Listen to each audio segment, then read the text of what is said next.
સુરત જિલ્લા એલસીબીએ કામરેજ નજીક national highway 48 પર આવેલા વલથાન ગામ પાસેથી મોટી કાર્યવાહી હાથ ધરી.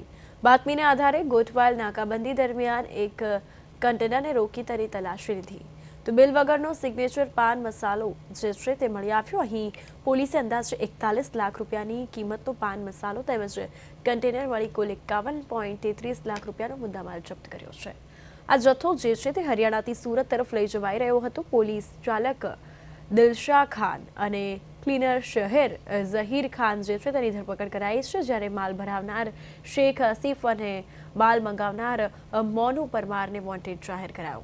શોધખોળ શરૂ કરી છે. સમગ્ર મામલે પોલીસે તપાસ હાથ ધરી છે. એક કન્ટેનરમાં બિલ વગરનો પાન મસાલાનો માતબર જથ્થો નીકળનાર છે, જે અંકલેશ્વરથી નીકળી અને સુરત ખાતે જનાર છે. જે ચોક્કસ માહિતી આધારે એલસીબીની અલગ અલગ ટીમો બનાવી અને આ કન્ટેનરને રોકી તેમાં ચેક કરતા સિગ્નેચર પાન મસાલાનો 41,23,000નો જથ્થો મળી આવેલ. તેમજ આ જથ્થા બાબતે પૂછપરછ કરતા આ પાન મસાલાનો જથ્થો અંકલેશ્વર ખાતેથી શેખ આસિફ જબીરે ભરી આપેલો. તેમજ આ પાન મસાલાનો જથ્થો મોનુ પરમારને આપવાનો હતો. સદર કાર્યવાહી દરમિયાન ટાટા કન્ટેનરના ચાલક દિલશાન ખાન, અસલમ ખાન તેમજ ક્લીનર જાહિર સિરાજુદ્દીન ખાનને અટક કરવામાં આવેલ છે અને આ તમામ મુદ્દામાલ કબજે કરીને હાલ કાર્યવાહી ચાલુ